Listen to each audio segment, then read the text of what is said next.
There are hedge fund managers making $1 million an hour. You know, it's crazy, right? It's money everywhere. It's money in everything. I want to help you. Start your business today. Come join my royal family. Subscribe to Casino Is the Name. Hey, yo, what's going on right now? You're watching Casino Is the Name, and this is the second video with Tim Mercer, AKA the Bootstrap Millionaire, and we're talking about government contracts. And just a second ago, we were talking offline. He said something. I said, wait a minute. We got to get that on camera right now. What? Okay, so you said in government contracts, there's only two types of businesses. Let's start there. Yeah, I mean, and I want to make it simple for a lot of people because I think a lot of times we can get complicated. Yeah, but a lot of people makes it complicated, right? Yeah. You know, when people ask what kind of business you are, et cetera, et cetera. In government contracting, there's only, in my opinion, there's only two types of businesses. You're either three. But the third one, most small businesses don't play in. But I'll let you know what it is, right?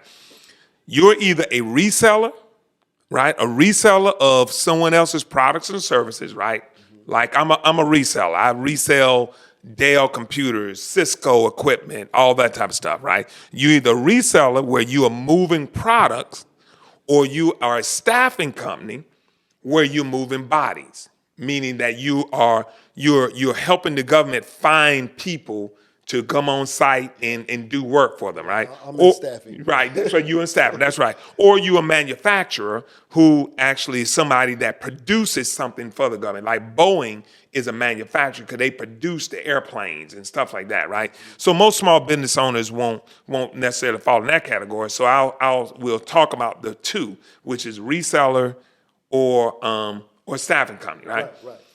Now, you have to choose which one you want to be. You can't be both as a small business because they both have different lanes and they both, not only just specialties, but how you even go after contracts are different. Mm. For example, if I'm a reseller, right, I'm reselling IT hardware, software, I'm selling the government toilet paper, right? Yeah. I'm selling the government cameras or whatever it is, right? Bed sheets and stuff like that, right? Mm-hmm. I'm just buying the product, marking it up, and selling it to the government, right?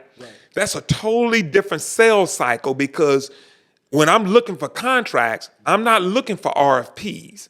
I'm looking for RFQs, which is different. RFP is a request for proposal. RFQ is a request for quote. So they just want me to provide a quote because they already know what the product is. The government already know. They already know the manufacturer part number. They already know what the product's going to do for them. Yeah. They just want pricing from me, right? But if I'm a staffing company, meaning I'm moving bodies, right? You know, I'm bringing on resources to go on site to do staff augmentation for the government.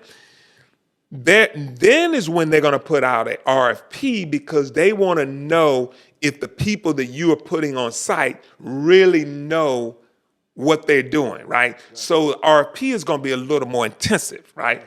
Gotcha. I chose the path of product sales because the sales cycle was just a little bit easier. Now, there's pros and cons with everything. The con with going the product side is you got to have access to capital because the government is not going to award you a contract, $1 million contract, and say, hey, go purchase these bed sheets for us, and they're not going to give you a check before you go and purchase. You got to purchase them first, and then wait for your money to come. Okay. So you have to have access to capital if you're going to play in that product game. Gotcha. Okay, now, I love the analogy you used about the camera. You say you don't really even know, like you sold a bunch of cameras. Yes. You don't really even know what they do, like how to use them. Right, But you said, explain the markup that you were just saying. Yeah, so you think about it. I mean, let's take the camera that's filming us right now, right? That camera is probably about retail. That camera is probably about $900. About a $900 camera retail, right? Mm-hmm. Now, if I'm buying that camera to sell to the government, I'm gonna connect with the manufacturer of that camera. and I'm gonna become a reseller for them. So I'm not gonna pay $900 for that camera. Okay. I'm gonna probably pay about $600 for the camera because I'm gonna buy it wholesale. Nice. Right? Now the MSRP, the retail is $900. Yeah. I may sell it to the government for $725, right? Wow. So that's about $125 markup, right? Yeah. But I'm selling them below markup. Yeah, I'm selling below MSRP. Like absolutely right. They're getting a great deal because they know what the MSRP is. But here is where the advantage comes in. I'm not selling them one camera. Right. I'm selling them hundreds of thousands of cameras. So if I done sold them 1,000 cameras, 100,000 cameras, and my markup is 125, well, you do the math. 1.2, like that's crazy. You see what I mean? So that's where, because the government buys so much stuff and they buy it in bulk, that's where you get your better, that's where you make a lot of money, And keep in mind, it's not like you're cheating the government. It's not like you're getting over on the government because they're buying it at a much lower price than retail, right? Yeah. It's just the fact that they're buying in such volume. Wow. Mm-hmm. Wow. Sheesh. And keep in mind, I never touched the camera. The camera doesn't come to me. Yeah. The camera is being drop shipped from the manufacturer to the government. So I never touched the product. That's crazy. So even if you made $1 and 100,000. Yeah, if you 100,000. Yeah. And how much time do you think it take for you to basically go and procure the product? I mean, if you got a relationship with the manufacturer, you put in a quote, you put your PO together and all that type of stuff. And like 12 million. Yeah, I mean, now like I said, the only caveat is that you have to have access to the money to buy it, because when the manufacturer ships that product, they're sending you an invoice, or they may ask you to pay for it up front. I've had situations where the manufacturer would ask me, "Hey, look, you got to pay for this up front." So I gotta either gotta have a line of credit, right. or I gotta send them, a deposit for $250,000, right? To be able for them to be able to ship it out. Yeah. So what I like about doing government contracts is it forces you to structure your business the right way, because you may not even know how to structure your business. They say, "Hey, you need this." Absolutely. Oh, okay, I got to go do that. Absolutely. Right? Absolutely. So that's what I really like about it. So what's the plans for you now? Well, the plan for us now, so we just got out of the 8A program last year. Okay. But we are partnered with other 8As, Gotcha. right? And we kind of mentor those other 8As because we've been in the program for 10 years. Yeah. We've done extremely well. Yeah. So we've taken that knowledge and we mentor those other 8As. We partner with them on deals. Karen and I, she's still in the 8A program, so we partner with her company a lot to get deals across the line. So it's a win-win for all of us because we're able to continue to generate revenue, but we have a network of 8As that we work with and show them how to get business and help them to get business. Yeah, I'm gonna be in that network. I'm applying for my 8A right now. Right, yeah. And we work with we have another side of our business, like I say, the financial services side, where we work with entrepreneurs, startups, early growth companies, and help them to get their financial house in order so that they can go out and acquire capital, right? Because, any small business, if you're going to scale, you got to have access to capital. There's no way that I would have been able to get to doing that type of revenue if I didn't have access to capital, right? We have millions of dollars in lines of credit, right? Yeah. So when a deal comes our way, we are able to jump on the deal, yeah. So we work with smalls and show them the things that they need to do to make sure that they're in a situation where they can get access to capital, and that's a process in itself. Okay, now I hear you say "we" a lot, right? Yeah. Mm-hmm. And I know you have multiple businesses. Yeah. And are you referring to your team? My team. Yeah, my team. Okay. Yeah, my team. Yeah, my internal team. Gotcha. So are you like a single member LLC, or you have a board? Like, what is? Oh, yeah. So we're set up as a partnership, right? So it's myself and another partner. So we set up as a partnership. Now we don't have a board, but I know a lot of companies that do, right? I mean, it depends on where you are in your growth stage. A lot of companies that have boards, or if you're going to have a board, to me personally, you only need a board if you're trying to position your company to go public, right? Gotcha. Or, and things of that nature, right? Yeah. When I first started the company, and I talk about it in my book, you always start your company with your exit in mind. My exit was never to try to go public, right? Gotcha. Or to scale into the big business arena. My plan was always to stay small, but be more stealth-like, right? To stay small and to do the things that we're doing now. Gotcha. So we kind of plan for that, but we're set up as a partnership. Well, that's a good thing to think about. I don't think a lot of people think about when they're starting a business.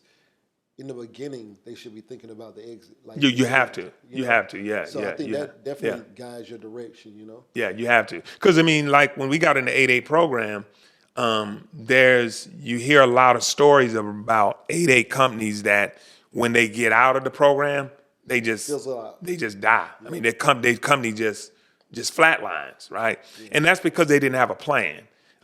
So, when I started with a plan.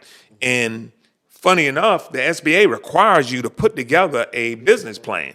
And a lot of 8-8s put together a business plan, but they just never worked the business plan. I was fortunate enough, and I put together a plan and worked the plan. So we try to work with smalls and kind of help them understand that put together a plan, work the plan. The plan should be something that you constantly live by every single day. Absolutely, yeah. It's a living document. Yeah, that's exactly right. Yeah. Okay, so would you recommend people to get into government contracts? Absolutely. If you're a small business, particularly a minority-owned small business, you have to be doing business with the government. You have to, because you're not going to scale. You're not going to scale unless you're in entertainment. If you think about the black community, right? Many of the people that have done extremely well are either entertainers, athletes, things of that nature, right? Every small business that I knew when I was growing up, they were like mom and pops. That's where we got the term mom and pops. They were just small mom and pop operations and things of that nature, right? But most of the businesses that scale to the next level, many of them are doing business with the government. Think about some of your biggest corporations today. Pfizer, big corporation, they do business with the government. Right. J&J do business with government. Every large business have a Google. They do business. That's right. Microsoft. They do business with the government. So you got to take a page out of their book and prepare yourself to do the same. And regardless of what you're selling, the government buys everything. Everything. Okay. All right. Well, I'm gonna learn some things from him because, believe it or not, my capability statement is designed for IT. Yeah. Good. Yeah. That's good. Yeah. I'm not at IT right now. But that's where I want to be. Right? That's right. And so maybe I can learn from you Absolutely. how to get into that side. Absolutely. And I don't mind going into the product sales. Absolutely. I don't mind that at all. Absolutely. Yeah. Got a little capital, but I don't mind doing that. It's a great place to be in because, like I say, you don't have to have a big team or big staff. You can, because you just got to have the relationships with the manufacturers, and you just got to know how to go out and find the contracts, which in government contracting, which is another plus, you don't have to go far to find the work. No. Because it's not like you got to run ads and things like that. You know how like most of us running Facebook ads, you don't do that with government contracting. You just go to the various websites. It's more data mining, in my opinion. Yeah, for sure. You're more data mining, yeah. I agree. Yeah. Okay, well, I'm going to learn some things. I'm trying to get my money up, I ain't got no $75 million. You know what I'm saying? But I do want to give a shout out. And so on January the 18th, if you guys go to IamKarenswain.com /masterclass, we're actually going to be doing a masterclass here in our office on January the 18th. Okay. I think she has slots for about 20 people locally, and then you can chime in virtually. But it's going to be a great 3 hours conversation. We're going to have ex-contracting officers here, and we're just going to talk about, everything centered around, why you should be in government contract, how to do it, what are the ups and downs, the pitfalls, and things of that nature. So check her out. IamKarenSwain.com/masterclass. Okay. And she has a course as well. Yes, she does. Yes. Yeah. Well, I guess they can find it on. You can find it online. You Yeah. see all her stuff on the That's website. right. She has a class. She's also in the 8A program right now. Yes. She's one of his partners. I got to get Karen on one of these episodes. Yeah, you got to get on it. Yeah. She's strong. She's strong. Yeah. So her and Isaac is the next. You got to get them. Yeah. You gonna help me get Isaac too? I'll help you get them. For sure. Anyway, right now you watching Casino Is the Name. Like, share, comment, subscribe, and we out. I was always focused on the money. I started with nothing. I was born to be an entrepreneur. I'm a real estate investor. Had my own trucking authority. Multiple college degrees. Ex-military. I'm an author. Motivational speaker. Not to mention I'm an accountant. But with all the things that I've done, it was government contracts that truly made me rich. Yo, what's going on right now? You're watching Casino Is the Name, and if you wanted to know how I started my trucking business, I have an ebook called Big Shot, Hot Shot Volume 1, Own Your Trucking Authority. It's a great book, 5-star reviews. The link will be in the description below. Go get that. Yeah. Beat me up, Scotty. Me and her together, we just count it up. Money on my mind, I can't get enough. Don't play with my money, you don't want no beef. Cause I come from the bottom, I come from the streets. When she first saw me, she said, who is that? When a man saw me, he called me a threat. I'm the one that really live, wanna rap. They ain't never did it, they ain't really trap.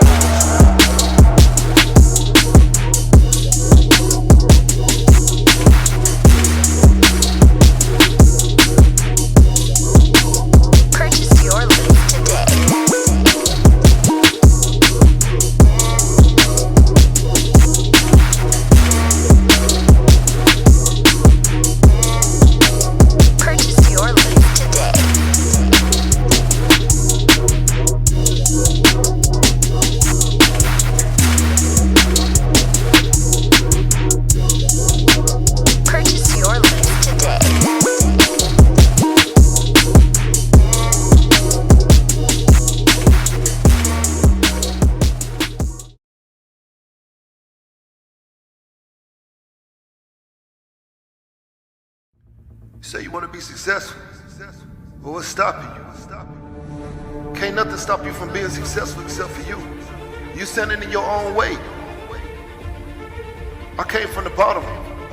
I ain't know nothing but the grind. You can't tell me nothing about that. I called the Buster Basin Street Projects in Tallahassee, Florida. You hear me?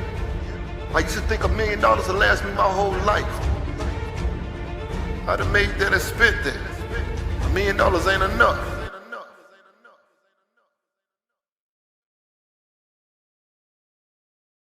There are hedge fund managers making $1 million an hour. You know, it's crazy, right?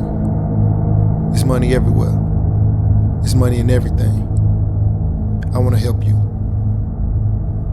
Start your business today. Come join my royal family. Subscribe to Casino Is the Name.